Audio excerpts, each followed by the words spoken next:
बिस्मिल्लाहिर्रहमानिर्रहीम। अस्सलाम वालेकुम। आप देख रहे हैं मेरा यूट्यूब चैनल। अब तक आपने मेरे चैनल को सब्सक्राइब नहीं किया तो प्लीज़ सब्सक्राइब कर दें, बेल आइकन को प्रेस कर दें ताकि मेरी आने वाली हर नई वीडियो आपके पास सबसे पहले पहुंच सके।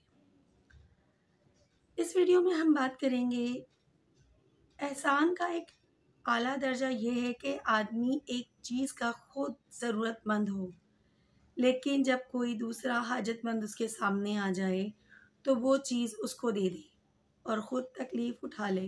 इसी का नाम ईसार है और बिलाशुबा इंसानी अखलाक में इसका मकाम बहुत बुलंद है। रसूल अकरम सल्लल्लाहु अलैहि वसल्लम का ख़ुद अपना तर्ज़ अमल भी यही था और दूसरों को भी आप सल्लल्लाहु अलैहि वसल्लम ने इसी की तालीम व तरग़ीब दी है।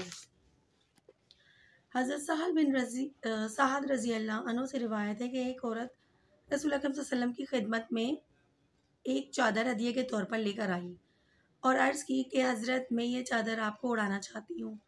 आपने वो चादर कबूल फरमा ली और ओढ़ ली। आपकी हालत ये थी कि उस वक्त आपको इसकी अशद ज़रूरत थी। आपके सहाबा में से एक साहब ने आपको वो चादर ओढ़े देखा तो अर्ज़ की, या रसूलल्लाह, ये चादर तो बहुत अच्छी है, ये तो मुझे इनायत फरमा दे। आप सल्लल्लाहु अलैहि वसल्लम ने फरमाया, बहुत अच्छा, और वो चादर उसी वक्त उतार कर उन साहब को दे दी। फिर जब रसूल अकरम सल्लल्लाहु अलैहि वसल्लम उस मजलिस से उठ गए तो बाद साथियों ने उस साहब को मलामत की और कहा, तुमने ये अच्छा नहीं किया। तुमने देखा था रसूल अकरम सल्लल्लाहु अलैहि वसल्लम को खुद उसकी ज़रूरत थी और आपने हाजतमंदी की हालत में ये चादर उस खातून से कबूल फरमाई थी। इसके बावजूद तुमने हुज़ूर अकरम सल्लल्लाहु अलैहि वसल्लम से उसको मांग लिया, हालांकि तुम जानते थे कि आपकी आदत करीमा यह है कि जो चीज़ आपसे मांगी जाए आप उसे दे देते हैं। उन साहब ने अर्ज़ की, मैंने तो बरकत के ख़याल से ऐसा किया क्योंकि रसूल अकरम सल्लल्लाहु अलैहि वसल्लम ने इसको पहन लिया था। अब मुझे उम्मीद है यही मुबारक चादर मेरा कफ़न बनेगी। सही बुखारी। हज़रत अबू हुरैरा रज़ी अल्लाह अन्हु से रिवायत है कि एक शख्स नबी करीम सल्लल्लाहु अलैहि वसल्लम की खिदमत में हाजिर हुआ और अर्ज़ की, मैं बड़ा दुखी फ़कीर हूँ, मुझे भूख सता रही है।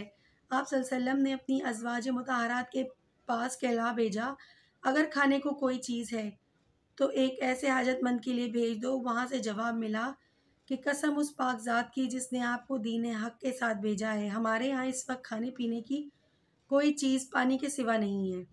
फिर आपने अपने किसी दूसरे घर में कहला के भेजा, वहाँ से भी यही जवाब मिला। यक के बाद दीगरे आपने सब घरों में कहलवा कर भेजा और उन सब की तरफ से यही जवाब मिला कि इस वक्त पानी के सिवा खाने पीने की कोई चीज़ घर में नहीं। अपने सब घरों से ये जवाब मिलने के बाद आपने साहबा हाजरीन को मुखातिब करके फरमाया, तुम में से कौन इस बंदे को अपना मेहमान बना सकता है, उस पर अल्लाह ताला की ख़ास रहमत होगी। अंसार में से अबू तलहा नामी एक शख्स खड़े हुए और अर्ज़ की, रसूल अकरम सल्लल्लाहु अलैहि वसल्लम, इनको मैं अपना मेहमान बनाता हूँ। चुनाचा वो हाजतमंद शख्स को अपने घर ले गया और अपनी बीवी से कहा, इस वक्त एक मेहमान के लिए क्या तुम्हारे यहाँ कुछ है? बीवी ने जवाब दिया, बस अपने बच्चों का खाना है, इसके सिवा कुछ नहीं, यहाँ तक कि मेरे और तुम्हारे खाने के लिए भी कुछ नहीं।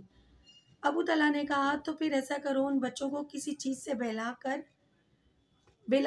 बिना खिलाए सुला दो और जब हमारा मेहमान घर में आ जाए तो अपने तर्ज अमल से उस पर यह ज़ाहिर करना और ऐसा दिखाना कि इसके साथ हम भी खाएंगे।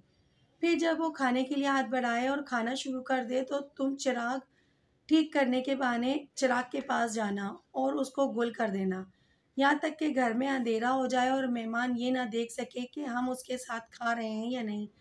चुनाचा बीवी ने ऐसा ही किया। बस बैठे तो सब, लेकिन खाना सिर्फ मेहमान नहीं खाया और उन दोनों मियाँ बीवी ने भूखा रहकर रात गुजारी। फिर जब सुबह हुई तो अबू तलहा रसूल अकरम सल्लल्लाहु अलैहि वसल्लम की खिदमत में हाजिर हुए। आपने उनका और उनकी बीवी का नाम लेकर उनको खुशखबरी सुनाई कि अल्लाह ताला को अपने फ़लाँ बंदे और फ़लाँ बंदी का ये अमल बहुत पसंद आया और अल्लाह पाक बहुत खुश हुए। रसूल अकरम सल्लल्लाहु अलैहि वसल्लम की तालीम व तरबियत और आपके अमली नमूने ने सहाबा कराम में ईसार की ये सिफत जिस दर्जे में पैदा कर दी थी, ये वाक़या उसका एक नमूना है। अल्लाह ताला मुझे और आपको भी इन तमाम बातों पर अमल करने की तौफ़ीक़ अता फ़रमाए। अब तक के लिए इतना ही। अल्लाह हाफ़िज़।